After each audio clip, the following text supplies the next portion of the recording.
Hello everyone, welcome in my class.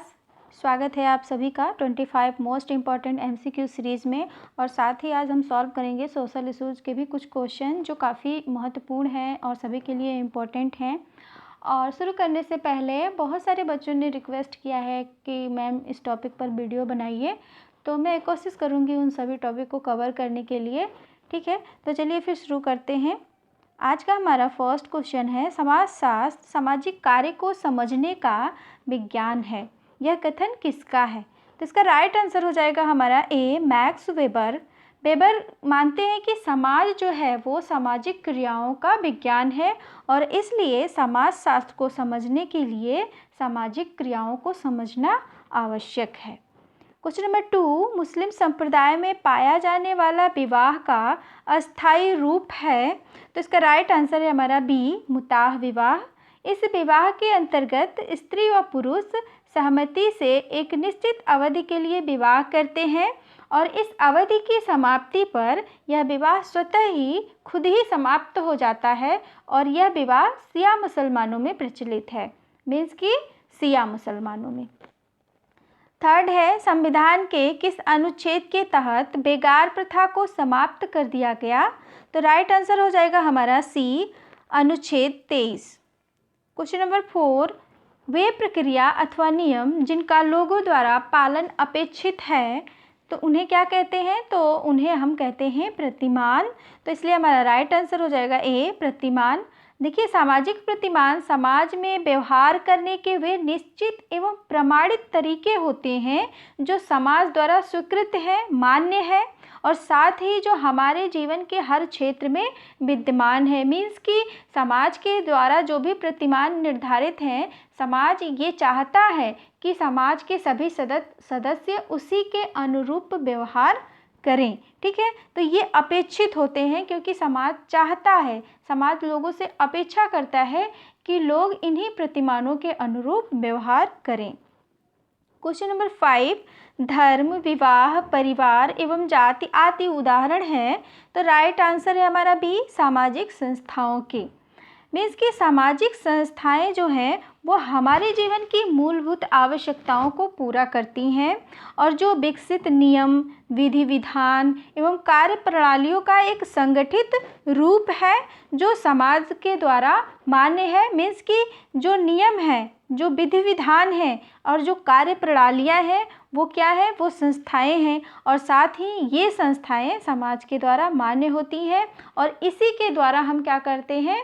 अपने जीवन की मूलभूत आवश्यकताओं को पूरा करते हैं, जैसे धर्म, ठीक है, विवाह, परिवार एवं जाति। ये सभी सामाजिक संस्थाओं के उदाहरण हैं और आप गौर से देखिए तो इन सभी संस्थाओं के माध्यम से ही हमारे जीवन की मूलभूत आवश्यकताओं की पूर्ति होती है।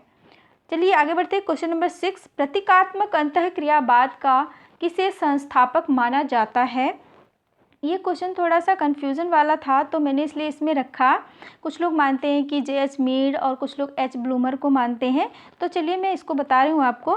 देखिए, प्रतीकात्मक अंतःक्रियावाद का आरंभ मीड के व्याख्यानों से समझा जाता है। मीन्स कि इस शब्द का प्रयोग किया जे.एच. मीड ने।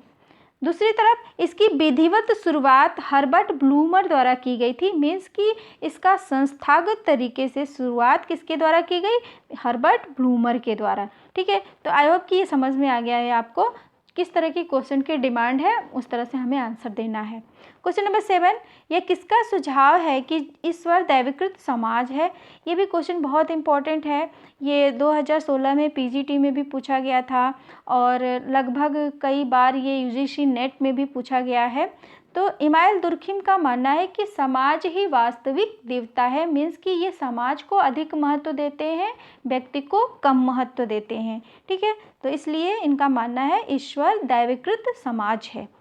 क्वेश्चन नंबर 8, राजस्थान में सांगड़ी प्रथा किसका पर्यायवाची है? तो इसका राइट आंसर हो जाएगा हमारा बंधुआ मजदूरी।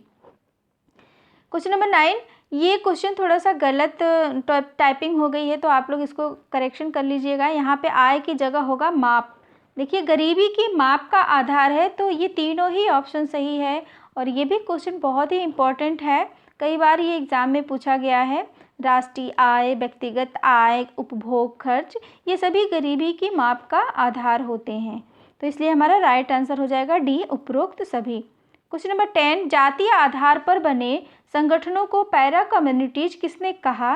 तो राइट आंसर हो जाएगा हमारा ए, रुडोल्फ एंड रुडोल्फ। ये जो शब्द है, इस शब्द का प्रयोग रुडोल्फ एंड रुडोल्फ ने किया, पैरा कम्युनिटीज शब्द का प्रयोग। क्वेश्चन नंबर 11, गरीबी की अवधारणा का संबंध आर्थिक रूप से वंचित रहने के तथ्य से है। तो ये कथन योगेश अटल जी का है, मीन्स कि ये मानते हैं कि जो लोग आर्थिक रूप से वंचित हैं वो गरीबी की श्रेणी में आते हैं। क्वेश्चन नंबर 12, हाल ही में समाचार पत्रों में दिखने वाले एकीकृत बाल विकास योजना से तात्पर्य है? तो हमारा राइट आंसर हो जाएगा यहाँ पर ए, टीकाकरण तथा पूर्व विद्यालयी शिक्षा।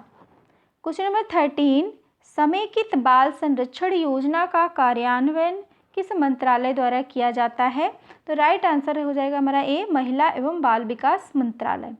क्वेश्चन नंबर 14, बाल अधिकारों के संरक्षण एवं उनके बच्चों के सर्वोत्तम हित के आधारभूत सिद्धांत पर आधारित है, मीन्स कि बाल अधिकार के संरक्षण एवं बच्चों के सर्वोत्तम हित, इन दोनों वाक्यों का जो सिद्धांत है, इस पर कौन सी योजना काम करती है? तो राइट आंसर हो जाएगा हमारा डी, समेकित बाल संरक्षण योजना। देखिए, समेकित बाल संरक्षण योजना का जो लक्ष्य है कि जो कठिन परिस्थितियों में रहने वाले बच्चों के कल्याण में सुधार तथा ऐसी असुरक्षाओं, परिस्थितियों और कार्रवाइयों में कमी लाना जिनकी वजह से बच्चों की उपेक्षा होती है, शोषण होता है और जिनके अंदर अलगाव का जन्म होता है, तो इन सभी के कारणों का निदान इस योजना के माध्यम से करने का प्रयास किया जाता है। क्वेश्चन नंबर 15, किसके द्वारा प्रकाशित रिपोर्ट में समेकित बाल संरक्षण योजना के कार्यान्वयन पर प्रकाश डाला गया है? तो राइट आंसर हमारा यहाँ पे हो जाएगा C, save the children. Question number 16, किस रिपोर्ट के अनुसार शिक्षा के अधिकार संबंधी मानदंडों में अभी अधिक प्रगति नहीं हुई है? तो इसका राइट आंसर हो जाएगा हमारा ए, शिक्षा की वार्षिक रिपोर्ट, स्थिति रिपोर्ट। देखिए, शिक्षा की जो वार्षिक स्थिति रिपोर्ट आई है उसके अकॉर्डिंग शिक्षा के अधिकार संबंधी जो मानदंड हैं उसमें अभी अधिक प्रगति नहीं हुई है। क्वेश्चन नंबर 17, बाल मजदूरी निषेध पोर्टल में के कारगर कार्यान्वयन के लिए मंच का अवयव है? तो इसका राइट आंसर हो जाएगा हमारा डी, ए एवं बी दोनों। देखिए, बच्चों की निगरानी प्रणाली और राष्ट्रीय बाल श्रम परियोजना, ये दोनों ही ऑप्शन सही है। क्वेश्चन 18, राष्ट्रीय बाल श्रम परियोजना किस मंत्रालय की एक परियोजना है? इसका राइट आंसर हो जाएगा हमारा बी, श्रम मंत्रालय परियोजना। क्वेश्चन नंबर 17 में जो बाल मजदूरी निषेध पोर्टल की जो बात की गई है, तो इसके बारे में हम बता दें कि यह एक इलेक्ट्रॉनिक प्लेटफॉर्म है जिसका उद्देश्य बाल श्रम मुक्त समाज के लक्ष्य को प्राप्त करने में केंद्र, राज्य, जिला सरकार और नागरिक समाज सभी को इसमें शामिल किया जा रहा है, ताकि जो बाल श्रम मुक्त समाज की जो अपेक्षा की जा रही है हम उस लक्ष्य को प्राप्त कर सकें, यानी सभी का सहयोग इसमें अपेक्षित है। क्वेश्चन नंबर 19, किशोरावस्था की लड़कियों को सशक्तिकरण हेतु बहुआयामी परियोजना चलाई गई, यह योजना है? तो इसका राइट आंसर हो जाएगा हमारा ए, सबला योजना। देखिए, सबला योजना का जो दूसरा नाम है राजीव गांधी किशोरी सशक्तिकरण योजना, जिसे सबला योजना कहा जाता है। ये भारत सरकार द्वारा 2010 में 11 से 18 वर्ष की किशोरियों के सशक्तिकरण के लिए प्रारंभ की गई योजना है। ठीक है। क्वेश्चन नंबर 20, कठिन परिस्थितियों की शिकार महिलाओं को लक्षित करने से संबंधित परियोजना है? तो यहाँ पे राइट आंसर हो जाएगा स्वाधार गृह योजना।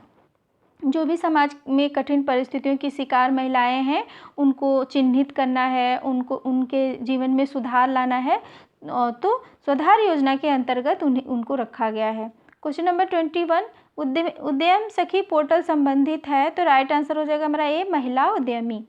क्वेश्चन नंबर 22, अनुसूचित जातियों को संविधान के किस अनुच्छेद के अंतर्गत अधिसूचित किया गया है? तो इसका राइट आंसर है हमारा B, 341। Question number 23, stand up India योजना संबंधित है? तो राइट आंसर है हमारा ए, SC, ST तथा महिलाओं को हरित क्षेत्र स्थापित करने संबंधी ऋण प्रदान करने हेतु, यानी इस योजना से जो भी SC ST की जो लोग हैं तथा जो महिलाएं हैं उनको हरित क्षेत्र स्थापित करने के लिए ऋण प्रदान किया जाता है। क्वेश्चन नंबर 24, अनुसूचित जातियों के शिक्षार्थियों के लिए आवासीय विद्यालयों की स्थापना संबंधित है। मीन्स कि जो भी अनुसूचित जनजाति के जो विद्यार्थी हैं, शिक्षार्थी हैं, उनके लिए आवासीय विद्यालयों की व्यवस्था है। तो इसका राइट आंसर है हमारा बी, एकलव्य आदर्श आवासीय विद्यालय।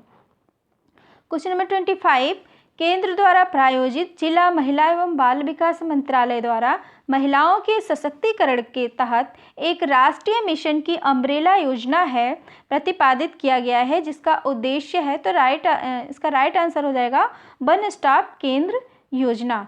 इस तरह हम लोगों ने 25 क्वेश्चन कवर किए और मैं आगे जितने भी योजनाएं हैं उससे रिलेटेड वीडियो बनाऊंगी और साथ ही ये भी बताऊंगी कि ये कब शुरू किया गया, इसके कार्य क्या हैं, इसके लक्ष्य क्या हैं।